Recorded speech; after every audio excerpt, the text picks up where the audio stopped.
Hello friends, welcome to Bismi சமையல். இன்றைக்கி நம்மளோட வீடியோவில் எல்லாருக்கும் யூஸ்ஃபுல்லாக இருக்கிற மாதிரி டெய்லி தேவைப்படுற கிச்சன் டிப்ஸ் தான் பார்க்க போகிறோம். இந்த டிப்ஸ் எல்லாத்தையும் நீங்கள் தெரிஞ்சு வச்சுக்கிட்டிங்கன்னா உங்களோட டெய்லி வேலைகள் எந்த பிரச்சனையும் இல்லாமல் ரொம்ப ஈஸியாக முடிஞ்சிடும். என்னென்ன டிப்ஸுங்கிறத நம்ம இப்போ பார்க்கலாம். நம்ம வீட்டில் இந்த மாதிரி நிறைய வெண்டைக்காய்லாம் வாங்கிட்டோன்னா இது ரொம்ப நாளைக்கு ஸ்டோர் பண்ணி வச்சு யூஸ் பண்ண முடியாது. மற்ற காய்கறிகளை கம்பேர் பண்ணும்போது வெண்டைக்காய் ரொம்ப சீக்கிரமாக கெட்டு போயிடும். ஆனால் இந்த வெண்டைக்காயை நம்ம கரெக்டான மெத்தடில் ஸ்டோர் பண்ணோன்னா குறைஞ்சது ஒரு 2 வாரத்துக்காவது நம்ம வச்சு யூஸ் பண்ணலாம். எப்படிங்கிறத பார்க்கலாம். ஃபஸ்ட்டு வெண்டைக்காயை தண்ணியில் நல்லா கழுவிட்டு வெயிலில் வச்சு நல்லா காய விட்டுருங்க. வெண்டைக்காயில் எந்தவித ஈரப்பதமுமே இருக்கக்கூடாது, நல்லா காஞ்சிருக்கணும். சப்போஸ் உங்கள் ஊரில் அந்தளவுக்கு வெயில் அடிக்கலை அப்படின்னா இந்த மாதிரி ஒரு டிஷ்யூ வச்சு ஃபுல்லாக தொடச்சி விட்டுருங்க. எந்த ஈரப்பதமோ இல்லை வலுவலுப்பு தன்மையோ இருக்கக்கூடாது, நல்லா க்ளீனாக தொடச்சிக்கலாம். இப்போ பார்த்தீங்கன்னா எல்லாத்தையுமே நல்லா க்ளீனாக தொடச்சாச்சு. இதை நம்ம அப்படியே ஸ்டோர் பண்ணோன்னா ரொம்ப நாளைக்கு வச்சுக்க முடியாது. இந்த வெண்டைக்காயோட தலைப்பகுதியையும் வால் பகுதியையும் நம்ம அப்படியே விட்டுட்டோன்னா வெண்டைக்காய் ரொம்ப சீக்கிரமாக முத்தி போயிடும். ஸோ இந்த 2 பக்கமும் நம்ம கட் பண்ணி எடுத்துடலாம். இப்போது இதை இந்த மாதிரி ஒரு பிளாஸ்டிக் கவர்லேயோ இல்லைனா ஒரு துணி பையிலையோ போட்டு நீங்கள் ஸ்டோர் பண்ணிக்கலாம். இந்த மெத்தடில் நம்ம வெண்டைக்காயை ஸ்டோர் பண்ணும்போது இது ஒரு 2 வாரத்துக்காவது நல்ல ஃப்ரெஷ்ஷாகவே இருக்கும். நீங்களும் ட்ரை பண்ணி பாருங்கள். இப்போது அடுத்த டிப் என்னங்கிறத பார்க்கலாம். நம்மளில் நிறைய பேருக்கு பார்த்திங்கன்னா உளுந்த வடைக்கு மாவு அரைக்கும் போது மாவோட கன்சிஸ்டன்சி எந்த பக்குவத்தில் இருக்கணுங்கிறது தெரியாது. ஸோ நம்மளில் நிறைய பேர் பார்த்திங்கன்னா மாவை ரொம்ப தண்ணியாக அரைச்சிடுவோம். உளுந்த வடைக்கு மாவு நம்ம ரொம்ப தண்ணியாக அரைச்சிட்டோன்னா வடை ஃபுல்லாக எண்ணெய் இழுக்க ஆரம்பிச்சிடும். அதே சமயம் மாவு ரொம்ப திக்காக இருந்தாலும் வடை ரொம்ப ஹார்டாக இருக்கிற மாதிரி இருக்கும். ஸோ இன்றைக்கி நம்ம உளுந்த வடையோட மாவு கரெக்டான கன்சிஸ்டன்சியில் இருக்குன்றதை நம்ம எப்படி செக் பண்ணணுன்றதை நான் சொல்கிறேன். இன்றைக்கி நான் 2 மெத்தடில் இதை செக் பண்ணி காட்டுறேன். இப்போது ஃபஸ்ட்டு மெத்தட் என்னங்கிறத பார்க்கலாம். இந்த மாதிரி ஒரு பவுலில் தண்ணி எடுத்துக்கோங்க. இப்போது இந்த மாவை கொஞ்சமாக எடுத்து இந்த தண்ணியில் போட்டு பார்த்திங்கன்னா மாவு நல்லா மிதக்கணும். சப்போஸ் மாவு ரொம்ப திக்காக இருந்துச்சுன்னா தண்ணியோட அடியில் போயிடும். மாவு ரொம்ப தண்ணியாக இருந்துச்சுன்னா இந்த தண்ணியிலேயே கரைஞ்சிரும். இப்போ நீங்கள் பார்த்தீங்கன்னாலே தெரியும், நான் தள்ள மாவு நல்லா மிதந்துட்டே இருக்குது, மாவு பிரியவே இல்லை. ஸோ இந்த மாவு வடைக்கு கரெக்டாக இருக்குது. இப்போது செகண்ட் மெத்தடில் எப்படி செக் பண்ணணுன்றதை பார்க்கலாம். கையை ஃபுல்லாக இந்த மாதிரி தண்ணியில் நனைச்சிருங்க. இப்போது லைட்டாக உதறிட்டு கொஞ்சமாக மாவு எடுத்து நீங்கள் மறுபடியும் கீழே போட்டிங்கன்னா மாவு கையில் ஒட்டாமல் ரொம்ப ஈஸியாக கீழே விழணும். ஸோ இந்த பதத்தில் நமக்கு மாவு இருந்துச்சுன்னா உளுந்த வடை அதிகமாக எண்ணெய் இழுக்காமல் நல்ல கிறிஸ்பியாக சாஃப்டாக வரும். இந்த டிப் உங்களுக்கு ரொம்பவே யூஸ்ஃபுல்லாக இருக்கும்னு நினைக்கிறேன். ட்ரை பண்ணி பாருங்கள். இப்போது அடுத்த டிப் என்னங்கிறத பார்க்கலாம்.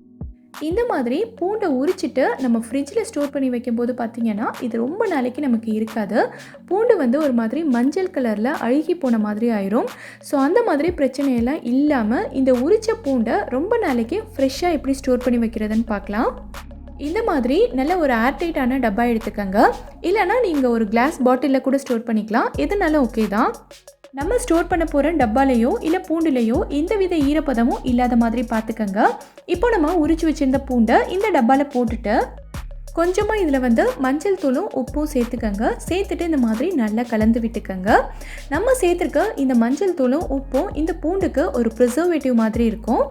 மஞ்சள் தூள் சேர்த்துருக்கிறதுனால இதை நம்ம சமையலுக்கு யூஸ் பண்ணும்போது எந்த டிஃப்ரென்ஸும் இருக்காது. சப்போஸ் உங்களுக்கு மஞ்சள் தூள் வேண்டாம் அப்படின்னா நீங்கள் கழுவிட்டு யூஸ் பண்ணிக்கலாம். இந்த மாதிரி நம்ம ஸ்டோர் பண்ணி வைக்கும்போது ரொம்ப நாளைக்கு ஃப்ரெஷ்ஷாகவே இருக்கும். நீங்களும் ட்ரை பண்ணி பாருங்கள். இந்த மாதிரி கத்தரிக்காயெல்லாம் நம்ம கட் பண்ணிட்டோன்னா உடனேவே நம்ம தண்ணியில் போட்டுறணும், இல்லைனா கருப்பாயிடும். இது நம்ம எல்லாருக்குமே தெரிஞ்ச விஷயம்தான். ஆனால் கட் பண்ண கத்திரிக்காயை நம்ம ரொம்ப நேரத்துக்கு தண்ணியிலேயே போட்டு வச்சுருக்க முடியாது. ரொம்ப நேரத்துக்கு விட்டுட்டாலும் கத்திரிக்காய் ஒரு மாதிரி கருப்பாயிடும். ஸோ அந்த மாதிரி ரொம்ப நேரத்துக்கு கருப்பாகாமல் இருக்கிறதுக்கு நம்ம என்ன பண்ணலாங்கிறத பார்க்கலாம். கத்திரிக்காயை கட் பண்ணி போட போகிற தண்ணியில் இந்த மாதிரி கொஞ்சமாக பால் சேர்த்துக்கலாம். காய்ச்சின பாலாக இருந்தாலும் ஓகே தான், காய்ச்சாத பாலாக இருந்தாலும் ஓகே தான். இந்த மாதிரி கொஞ்சமாக ஒரு 2 டீஸ்பூன் அளவுக்கு சேர்த்தா போதும். இந்த தண்ணியில் நீங்கள் கத்திரிக்காயை கட் பண்ணி போட்டிங்கன்னா கத்திரிக்காய் ரொம்ப நேரத்துக்கு கருத்து போகாமல் ஃப்ரெஷ்ஷாகவே இருக்கும். நீங்களும் ட்ரை பண்ணி பாருங்கள். நம்ம எல்லாருமே வீட்டில் இந்த மாதிரி இட்லிக்கு மாவு அரைப்போம். ஆனால் ஒரு சிலருக்கு பார்த்திங்கன்னா இட்லி சுடும்போது இட்லி சாஃப்டாகவே வராது, ரொம்ப ஹார்டாக இருக்கும். ஸோ அந்த மாதிரி ஆகாமல் இட்லி நல்ல சாஃப்டாக வர்றதுக்கு என்ன பண்ணணுங்கிறத பார்க்கலாம். இட்லிக்கு மாவு அரைக்கும் போது நீங்கள் முக்கியமாக கவனிக்க வேண்டியது என்னென்னா, நீங்கள் கிரைண்டரில் அரைச்சாலும் சரி இல்லை மிக்சியில் அரைச்சாலும் சரி, மிக்சியும் கிரைண்டரும் சூடாகவே கூடாது. சூடாக இருக்கும்போதே நீங்கள் வந்து கேப் விடாமல் மறுபடியும் போட்டு அரைச்சிங்கன்னா உங்களுக்கு இட்லி வந்து கண்டிப்பாக ஹார்டாக தான் வரும். நான் இன்றைக்கி பார்த்தீங்கன்னா கிரைண்டரில் தான் அரைக்கிறேன். எனக்கு வந்து அளவு கம்மியாக இருக்கிறதுனால நான் அரிசி உளுந்து ரெண்டத்தையுமே ஒன்றா போட்டுட்டேன். ஸோ இப்போ கிரைண்டர் சூடாகாமல் இருக்கிறதுக்காக நம்ம என்ன பண்ணலான்னா, நான் இந்த மாதிரி ஐஸ் வாட்டர் எடுத்திருக்கேன். ஐஸ் வாட்டர் எடுத்தாலும் ஓகே தான், இல்லை ஐஸ் க்யூப் எடுத்தாலும் ஓகே தான். இதை வந்து நம்ம மாவு அரைக்கும் போது இடையில கொஞ்சம் கொஞ்சமாக தண்ணி சேர்ப்போம் இல்லையா, அதுக்கு பதிலாக நம்ம இந்த ஐஸ் வாட்டரையோ ஐஸ் க்யூபையோ சேர்த்துக்கிட்டோன்னா கிரைண்டர் வந்து அந்த அளவுக்கு சூடாகாது. ஸோ நம்ம அரைக்கிற மாவும் நல்லா பொங்கி ஃப்ளஃபியாக வரும், இட்லியும் ரொம்ப சாஃப்டாக வரும். நீங்களும் ட்ரை பண்ணி பாருங்கள். நம்ம வீட்டில் பார்த்திங்கன்னா இந்த மாதிரி முழு பச்சைப்பயிறு வாங்கி ஸ்டோர் பண்ணி வச்சுருப்போம். இந்த பச்சைப்பயிரில் பார்த்திங்கன்னா ரொம்ப சீக்கிரமாக வண்டு குட்டி குட்டி பூச்சி எல்லாம் வர ஆரம்பிச்சிடும். அது மட்டும் இல்லாமல் இந்த பயிரில் குட்டி குட்டி ஓட்டையாக விழ ஆரம்பிச்சிடும். அந்த மாதிரி ஓட்டை வண்டெல்லாம் வந்துருச்சுன்னா அதுக்கப்புறமா நம்ம இதை யூஸ் பண்ண முடியாது, தூக்கி போடுற மாதிரி தான் இருக்கும். ஸோ அந்த மாதிரி பிரச்சனைகள்லாம் இல்லாமல் இந்த பச்சைப்பயிரை ரொம்ப நாளைக்கு எப்படி ஸ்டோர் பண்ணணுங்கிறத பார்க்கலாம். இந்த பயிரில் நம்ம வந்து கொஞ்சமாக எண்ணெய் சேர்த்துக்கலாம். சமையலுக்கு யூஸ் பண்ணுற எண்ணெய், இல்லை ஆலிவ் ஆயில், இல்லை கடலெண்ணெய் எது வேணாலும் நீங்கள் சேர்த்துக்கலாம். நான் இன்றைக்கி வந்து சமையலுக்கு யூஸ் பண்ணுற எண்ணெய் தான் சேர்த்துருக்கேன். சேர்த்துட்டு இந்த மாதிரி நல்லா கலந்து விட்டுருங்க. இப்போ பார்த்திங்கன்னா நம்ம சேர்த்த எண்ணெய் வந்து இந்த எல்லா பயிர்லையுமே நல்லா கோட்டாயிடுச்சு. ஸோ இதுக்கப்புறமா இதில் வந்து வண்டு வர்றதோ இல்லை ஓட்டை விழுகிறதோ இந்த மாதிரி எந்த பிரச்சனையுமே இருக்காது. நம்ம வந்து ஒரு 3-4 மாதத்துக்காவது இதை ஸ்டோர் பண்ணி வச்சு யூஸ் பண்ணிக்கலாம். ட்ரை பண்ணி பாருங்கள். நம்ம பீட்ரூட் எல்லாம் வாங்கிட்டு ரொம்ப நாளைக்கு சமைக்காமல் விட்டுட்டோன்னா இது வந்து ஒரு மாதிரி சுருங்கி போயிடும். இது வந்து பீட்ரூட்டுக்கு மட்டும் இல்லை, கேரட், முள்ளங்கி இந்த மாதிரி எல்லா காய்க்குமே இந்த டிப் வந்து பொருந்தும். இந்த மாதிரி சுருங்கின பீட்ரூட்டை நம்ம தோல் எல்லாத்தையும் சீவிட்டு இந்த மாதிரி கிரேட்டரில் துருவணும்னா இது வந்து ரொம்பவே கஷ்டம். கேரட்டாக இருந்தாலும் பீட்ரூட்டாக இருந்தாலும் நல்ல ஸ்டெடியாக இருந்தால் தான் நம்மளால் ஈஸியாக துருவ முடியும், இல்லைனா கஷ்டமாக தான் இருக்கும். இந்த சுருங்கின பீட்ரூட்டை ஒரு 5 நிமிஷத்தில் நல்ல ஃப்ரெஷ்ஷாக புதுசு மாதிரி மாற்றிடலாம். எப்படிங்கிறத பார்க்கலாம். இந்த பாத்திரத்தில் நான் வந்து சுடு தண்ணி சேர்த்துக்கிறேன். தண்ணி வந்து ரொம்ப கொதிக்கணுன்ற அவசியம் இல்லை, கை பொறுக்கிற சூடில் இருந்தால் போதும். இப்போது இதில் நம்ம கொஞ்சமாக உப்பு சேர்த்து நல்லா கலந்து விட்டுக்கலாம். இந்த தண்ணியில் பீட்ரூட்டை போட்டுட்டு ஒரு 5 நிமிஷத்துக்கு இதை அப்படியே விட்டுருங்க. 5 நிமிஷத்துக்கு அப்புறமா எடுத்து பார்த்தீங்கன்னா பீட்ரூட் வந்து நல்ல ஃப்ரெஷ்ஷாக கல் மாதிரி இருக்கும். இப்போ வந்து இதை நம்ம ஈஸியாக துருவ முடியும். இதே மாதிரி நீங்கள் வந்து கேரட்லேயும் பண்ணிக்கலாம். ஈஸியான மெத்தட் தான், ட்ரை பண்ணி பாருங்கள். நம்ம வீட்டில் லெமன் எல்லாம் கட் பண்ணோன்னா பாதி லெமன் யூஸ் பண்ணிவிட்டு இந்த மாதிரி மீதி இருக்கிற பாதி லெமனை நம்ம ஃப்ரிட்ஜில் ஸ்டோர் பண்ணி வைப்போம். இதை வந்து நம்ம அப்படியே ஃப்ரிட்ஜில் ஸ்டோர் பண்ணி வச்சுட்டோன்னா இந்த லெமன் வந்து மேலே இருக்கிற பகுதியெல்லாம் ஒரு மாதிரி காஞ்சு கெட்டு போயிடும். அதுக்கப்புறமா இதை வந்து நம்ம யூஸ் பண்ண முடியாது. ஸோ ஒரு 2-3 நாளைக்காவது நல்லா ஃப்ரெஷ்ஷாக இருக்கிற மாதிரி இந்த லெமனை எப்படி ஸ்டோர் பண்ணுறதை நம்ம பார்க்கலாம். நான் ஏற்கனவே இதுக்கு முன்னாடி உள்ள வீடியோவில் இந்த பாதி லெமனை எப்படி ஸ்டோர் பண்ணுறதுன்னு சொல்லியிருந்தேன். இப்போ நான் சொல்ல போகிறது வந்து இன்னொரு மெத்தட். பாதி லெமன் கட் பண்ணி நம்ம யூஸ் பண்ணியிருப்போம்ல, அந்த யூஸ் பண்ண லெமனோட தோலை மட்டும் எடுத்துக்கலாம். இந்த தோலை வச்சு லெமனை இந்த மாதிரி நல்லா மூடிட்டு ஒரு டூத்பிக் எடுத்து இந்த மாதிரி நல்லா குத்தி வச்சுருங்க. இதை வந்து நம்ம அப்படியே ஃப்ரிட்ஜில் ஸ்டோர் பண்ணி வச்சுக்கலாம். கண்டிப்பாக ஒரு 2-3 நாளைக்காவது நல்லா ஃப்ரெஷ்ஷாக இருக்கும், நம்ம யூஸ் பண்ணிக்கலாம். ட்ரை பண்ணி பாருங்கள். நம்ம வீட்டில் இந்த மாதிரி பாட்டிலெலாம் எண்ணெய் வாங்கும்போது பார்த்திங்கன்னா நம்ம வந்து எண்ணெயை இதே பாட்டிலில் வச்சு தான் யூஸ் பண்ணுவோம்.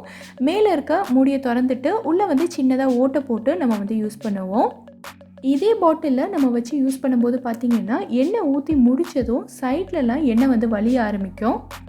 இதே மாதிரி எண்ணெய் வலிஞ்சு இந்த பாட்டிலோட அடிப்பகுதியும் ஃபுல்லாக எண்ணெய் ஆயிடும். ஸோ இதை வந்து நம்ம ஏதாவது ஒரு ட்ரேயில் வச்சோனாலும் அந்த ட்ரேயும் ஃபுல்லாக எண்ணெய் ஆகிடும். பாட்டிலோட எல்லா பக்கமும் எண்ணெயாக இருக்கிறதுனால சில சமயங்கள் நம்ம எடுக்கும்போது கை தவறி கீழே விழுறதுக்கும் சான்சஸ் இருக்குது. ஸோ இந்த மாதிரி பிரச்சனைக்கெல்லாம் ஒரு சூப்பரான டிப் இருக்குது. ஒரு டிஷ்யூ எடுத்துக்கோங்க. இந்த டிஷ்யூவை பாட்டிலில் வச்சு இந்த மாதிரி நல்லா சுற்றிட்டு ஒரு ரப்பர் பேண்ட் வச்சு ஃபுல்லாக டைட் பண்ணிக்கலாம். இந்த மாதிரி நம்ம செய்யும்போது பாட்டிலேருந்து எண்ணெய் வலிஞ்சாலுமே எல்லா எண்ணெயுமே இந்த டிஷ்யூலே ஃபுல்லாக கலெக்ட் ஆகிடும். நம்ம இந்த பாட்டிலில் வைக்கக்கூடிய ட்ரேயும் எண்ணெய் ஆகாது. இந்த டிப்பை நீங்கள் ட்ரை பண்ணி பாருங்கள். நம்ம வீட்டில் பார்த்திங்கன்னா இந்த மாதிரி நிறைய சிசர்ஸ் இருக்கும். இந்த சிசர்ஸ் எல்லாம் நம்ம ரொம்ப நாளைக்கு யூஸ் பண்ணாமல் வச்சுட்டோன்னா இது வந்து மறுபடியும் நம்ம எடுத்து யூஸ் பண்ணும்போது பார்த்திங்கன்னா இது வந்து ஒரு மாதிரி ரொம்ப டைட்டாக இருக்கும். ஸோ இது வந்து நம்ம கட் பண்ணும்போதும் பார்த்திங்கன்னா கொஞ்சம் அழுத்தம் கொடுத்து கட் பண்ணுற மாதிரி தான் இருக்கும். இது வந்து நமக்கு முன்ன மாதிரி ஃப்ளெக்சிபிளாக இருக்காது. ஸோ இந்த மாதிரி இருக்கிற சிசரை லூஸ் ஆக்குறதுக்கு நம்ம வந்து எண்ணெய் போடுவோம். ஆனால் எண்ணெய் போட்டோன்னா ஆயில் வந்து எல்லா சைட்லேயுமே நல்ல வலியும். ஸோ இந்த பிரச்சனைக்கு இன்னொரு சூப்பரான ஐடியா இருக்குது. உங்கள் வீட்டில் இருக்க பழைய சோப் ஏதாவது எடுத்துக்கோங்க.